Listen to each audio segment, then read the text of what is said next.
guitaristes, nous allons voir dans cette vidéo comment réparer une tête cassée de Gibson Melody Maker de 1965. Bonjour, donc la tête cassée chez Gibson, c'est quelque chose de récurrent, les têtes sont très fragiles. Alors celle-ci a été cassée à son arrivée en France par nos amis les douaniers, une fausse manipulation. On a une tête qui est détachée, on a réussi à récupérer le maximum d'éclats qu'on a pu, et maintenant on voit le collage. On attaque par recoller l'ensemble des petits éclats, avant de mettre, on va dire, la partie principale de la tête. Donc on ne s'affole pas, c'est pas beau, ça fait peur, mais c'est pas si grave que ça, dans le sens où un collage va être plus solide que la tête. La tête me sert de pressoir. Je mets la tête en force contre les éclats et ensuite je la retire, afin que les éclats soient bien à leur bonne place. Parce que sinon, quand je vais vouloir recoller la partie principale de la tête, je risque d'avoir des décalages, et ça c'est pas bon. Donc en fait, la tête me sert à donner la bonne longueur en fait, et la bonne profondeur en fait de collage de ces petits éclats. En fait, ils se correspondent très bien. On a l'impression de monter un puzzle, en faisant un peu attention, ça se passe très bien.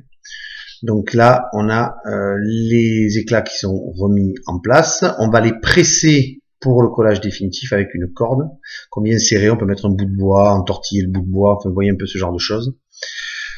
On presse par sécurité la corde avec de serre-joints afin que le tortillon qu'on a fait ne se délite pas.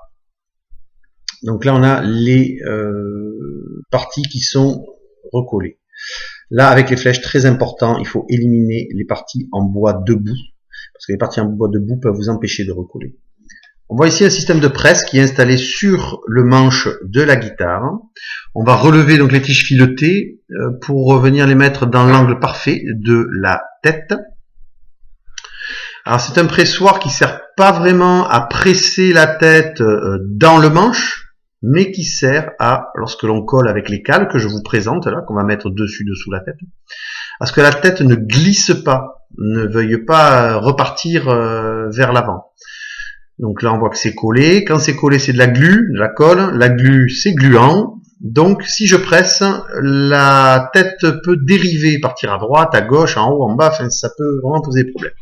Avec ce pressoir, on est sûr que la tête va rester dans sa position pendant qu'on met nos 4 serre-joints bleus.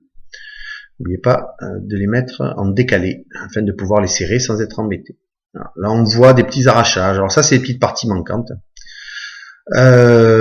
C'est très très fin, c'est une plaquette d'ornement qui était en bois à l'origine, dans ces époques-là en tout cas. Et là il manque des épaisseurs qui doivent faire un demi millimètre.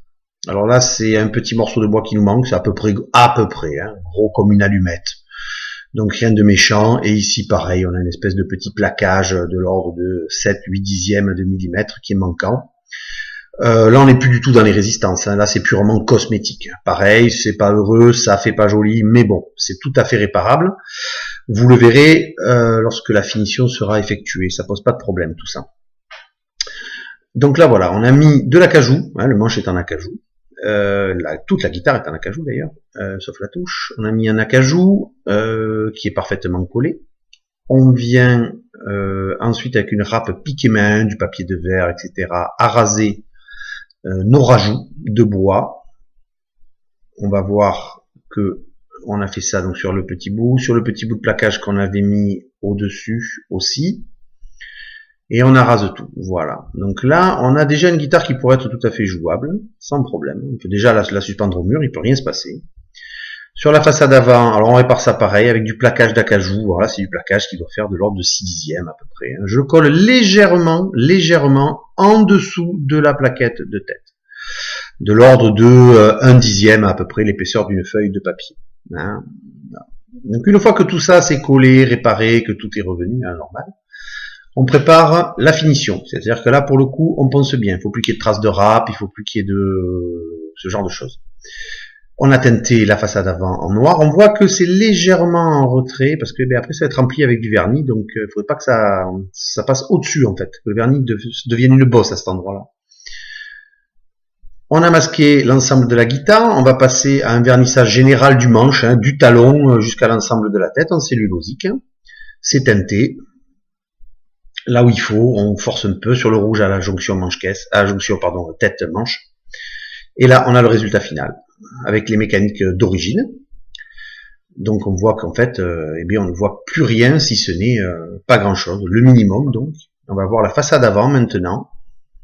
Eh bien, c'est bien celle-là, oui, elle a été réparée, on ne voit plus rien. On conserve les petits coups, les petits éclats sur les bords de manche, histoire que ça fasse pas trop neuf par rapport au reste du corps, au reste de l'instrument. Une guitare prête à jouer, elle est montée en 10-52, vous pouvez faire votre Joan Jett de base. Et bonne musique